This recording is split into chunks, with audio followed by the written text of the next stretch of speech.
ግባችንና ዓላማችን እዚች ዱንያ ላይ ደስታችንን ጨርሰን ለመህር ነው። ሱብሃንአላህ ደስታችንን እንግዲህ ልጅ በመውለድም ሊሆን ይችላል፣ በማግባትም ሊሆን ይችላል፣ በሀብታምነትም ሊሆን ይችላል። ወገይሪ ዛሊከ ሚን መታኢል ሐያቲ ዱንያ ትንሽ ከመሆኗ ጋራ ትንሽ ቆየት ብላ ከመደፍረሷ ጋራ ነገር ግን እዚች ዱንያ ላይ ሳይደሰት ለማለፍ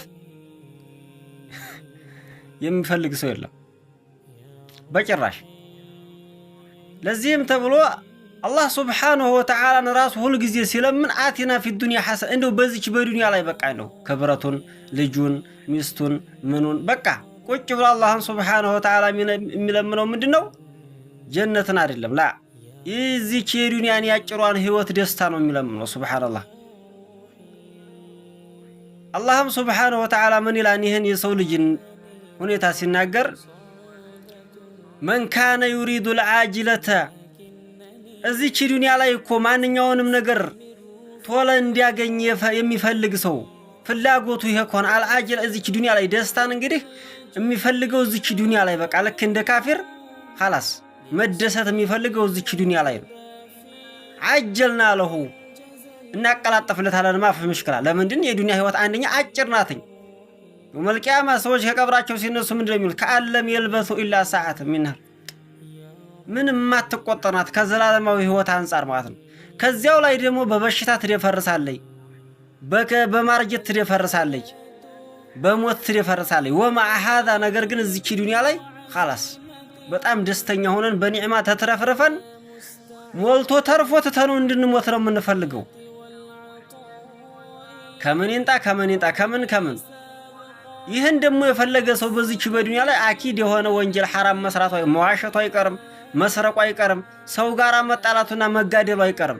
ወሊዛሊክ የውመል ቂያማ ላይ ድሃ ሰው ከሀፍታም በፊት 500 ዓመት ይቀድመዋል። ሱብሃንአላህ ይህን ሁላ ወይታ መጣው ምን አይነክ ተሰበው ወፊማ አንፈቀው ወገይር ዛሊከ ሚን الحساب በሚያደርገው ነገር 500 ዓመት ድሃ ይቀድመዋል ጀነት ለመግባት አለ። ሱብሃንአላህ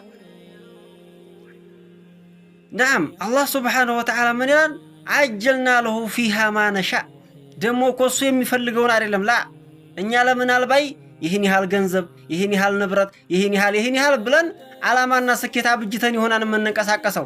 ነገር ግን አላህ Subhanahu Wa Ta'ala ያለውን ነው የሚሰጠን እንጂ እኛ ያልነውን አይደለም። عجلنا له فيها ما نشاء እኛ የከጀልነው እኛ የፈለግነው ነው አለ። ከዛ ምን አለ አላህ Subhanahu Wa Ta'ala ቀጥሎ ሊመን ኑሪዱ ላ ሁሉም ስለከጀል አይደለም ላ እንደው ይሄ በመሬት ላይ ያለ በሙሉ ሁሉም ሀፍታም መሆን ይፈልጋል እዚህ ይችላል። ነገር ግን ላ አላህ Subhanahu Wa Ta'ala ለከጀለው ሰው ነው የሚሰጠው።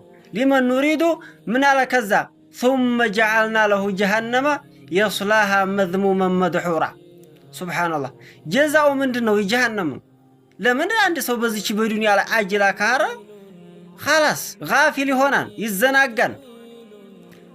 የተብቃቃ ከሆነ እንግዲህ فاما من እንትና የሰው ልጅ እንግዲህ በክብረት የተብቃቃ ከሆነ خلاص الله سبحانه وتعالى بتوبتم يهون بدعاء يهون بصلاة يهون من الخشوع والتضرع وغير ذلك لك اندري هاو سو አይሆንም።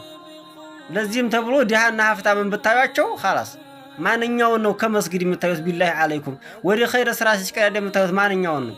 ዲሃዎች ናቸው። አማ ሀፍታም ላ በዚያ ባንዱ ሲሮጥ ታዩታለ፣ በዚያ ባንዱ ወይም ደግሞ ካልሆነ ቦታ ነው የምታዩት። አዘነ الله الا من رحم الله له እና ፈያህባዊ በጣም የሆነ ከባድ ነው። ወማዓ ሀዛ ደግሞ ፊትና ነው። እንደው አላህ Subhanahu Wa Ta'ala ስለወደደው አይደለም ላ ፊትና ነው። ይሄ አላህ Subhanahu Wa Ta'ala ምን ይለናል? فأما الإنسان إذا ما ابتلاه ربه فأكرمه ونعمه فيقول ربي أكرمه የሰው ልጅ እንግዲህ ጅህልና ሞኝነት በዚች በዱንያ ላይ መታላል ስላለ አላህ Subhanahu Wa Ta'ala በጤናና በክብረት ወገይር ذلك من متاع الحياة الدنيا ከለገሰው ምን ይላል? الله سبحانه وتعالى يودده يمسان لا والله የሰው ልጅ الله سبحانه وتعالى የጠላውና የወደደው መሆኑን ለማወቅ ከፈለገ ማለት ነው የዒባዳን ወደሱ የመቃረብን በሶላት በሶደቃ ወገይር ذلك من الحاجات ወደ الله سبحانه وتعالى የምትቀራረብበትን ዒባዳ ዕውቀት ዚክር ምን የመሳሰሉ ነገሮችን አላህ Subhanahu Wa Ta'ala ከልክሎ በዚች በዱንያ ላይ መሽጉል ካደረገ በክብረት አላህ ሱብሓነሁ ወተዓላ ይህን የሰጠህ ለእስትድራጅ ነው። እየፈተነህ ነው ፈያ አሕባቢ እየፈተነህ ነው። ነገር ግን አላህ ሱብሓነሁ ወተዓላ የዒባዳን እንትን ከፍቶልህ ዱንያን ከከለከለህ ይሄ ደግሞ ወዶሃን ማለት ነው። አንተ ምክንያቱም ከሱ ደጃፍ ነው ሁልጊዜ በዱዓ በመለመን በሶላት በዚክር በሶደቅ በመሳሰሉ በብዙ ነገሮች አንተ ከአላህ ደጃፍ አትታጣም። ስትሞትም አቂባህ መጨረሻ አላህ ጋራ እንደተገናኘህ ትሞታለህ ማለት ነው። ነገር ግን ዱንያ ከሆነ አላህ ጋራ ታለያይሃለህ ማለት ነው። እንደዚሁ ቀጥሎ ምናል አላህ ሱብሓነሁ ወተዓላ ወአመል ኢንሳኑ ኢዛ መብተላሁ ረቡሁ ፈቀደረ ዐለይሂ ሪዝቀሁ ፈየቁሉ ረቢ አሃነን። አሁንም እንደዚሁ የሰው ልጅ ጅህልናና ሞኝነቱ ምንድነው? አላህ ሱብሓነሁ ወተዓላ በዚች በዱንያ ላይ በድህነት ርዚቁን ጨበጥ ያዝ ያደረገበት ጊዜ ትንሽ ፊትና ነው። ኢዛ መብተላሁ ብሏል፣ ፊትና ነው። ምን ይላል? ፈየቁሉ ረቢ አሃነን። እንዲያው አላህ ምን አረገው ነው? አላህ እንዲህ አይለኝም፣ አላህ አይወደኝም፣ አላህ ወገይሪ ዛሊከ ሚነል ሐጃት እያለ አላህን ሱብሓነሁ ወተዓላ እያማረረ እየተበሳጨ ሶብር በማድረግ አጅር ሊያገኝ የነበረውን ወገይሪ ዛሊከ ስንት ነገር አመለጠው ማለት ነው። አብዛኞቻችን የምንገኝበት ዋቂዑና ተጨባጭ ይሄ ነው። ሌላኛው በዚች በዱንያ ተታሎ ልክ አላህ ሱብሓነሁ ወተዓላ የወደደው ይመስል በቃ በኮንፊደንሱ በማንነቱ በቃ የተለየ ነገር በቃ ሰዎች በቃ የሆነ ዱንያ የተፈጠረችው ለሱ ብቻ ይመስለዋል። አንዳንዶቹ ደግሞ በድህነት ላይ ያለን ሰዎች ደግሞ ኻላስ ልክ በቃ እንደው ዱንያ ላይ በጣም መጥፎ ሰውና የተፈተነ ሰው በቃ ከዚች ዱንያ ላይ ምንም በቃ አለመፈጠሬ እንደው መፈጠሬን ጠላሁ እያለ የሚኖር ሰው አለ። ሱብሃንአላህ። ፈያ አሕባብ የሰው ልጅ የተፈጠረው እዚች ህይወት ላይ ዱንያ ላይ ለመብላት ለመጠጣት እንደዚሁ ደግሞ ዝም ብለህ ለግንኙነት እንደ እንስሳዎች ለመኖር አይደለም። ፈያ አሕባቢ በል ስንቅ ይዘን ወደዛ ወደ መጣንበት ሀገር ለመመለስ ነው። አባታችን አደም እኮ መጀመሪያ አላህ ሱብሓነሁ ወተዓላ ፈጥሮ ጀነት ነበር ያስገባው። ነገር ግን ሊመሻአቲላህ ወሒክመቲ አላህ ሱብሓነሁ ወተዓላ ቀድሮታንና ሰበብ ሚነል አስባብ ወደ መሬት ወርደናል።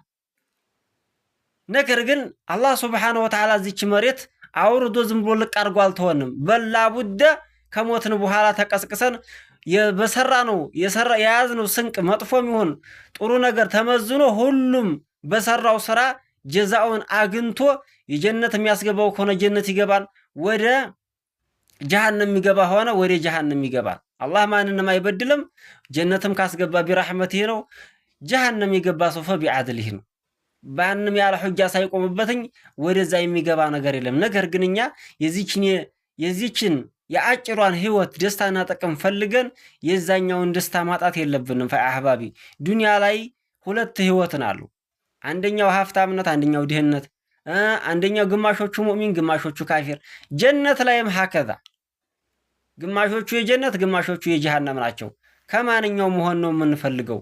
ጀነት የዘላለማዊ ህይወት ማለ አይኑ ራአት አይን አይቶት የማያውቅ ወላ አዙኑን ሰሚዓት ጆሮ ሰምቶት የማያውቅ ወላ ኸጠረ ዐላ ቀልቢ በሸር በሰው ልብ ውል ብሎ የማያውቀኝ። ከዚህ ላይ ድህነት የሚባል ነገር የለ፣ ልፋት የሚባል ነገር የለ፣ እርጅና የለ፣ ሞት የለ፣ መተሳሰድ የለ፣ መገዳደል የለ፣ ምቀኝነት የለ። ይህን ሁሉ የሰው ልጅ አላህ ሱብሓነሁ ወተዓላ ልባችንን ጽድት አድርጎልን በዘላለም ደስታ የሚያስቀምጠንን አገር አደራጅቶ እየጠበቀን አላህ ሱብሓነሁ ወተዓላ፣ እኛ ግን በዚች ባጭሯ ህይወት ላይ ለዚች ላጭር ደስታ ብለን መገዳደል፣ መተሳሰድ፣ ከአላህ መራቅ፣ ከዚክር መራቅ፣ ከተውበት መራቅ ወገይሪ ዛሊከ ሚነል ሐጃት ፈጅአተን የሰው ልጅ ሞት ይዞት እስከሚመጣ ድረስ ይኩዱ ሐያተሁ ከልሒማር ልክ እንደ አህያ ዝም ብሎ የምንለፋ ሰዎች አለን። ፈያ አሕባቢ ይህን እንጠንቀቅ፣ ልብ እንበላቸዋለሁ። ሀዛ ወሰላሙ ዓለይኩም ወረሕመቱላሂ ወበረካቱ።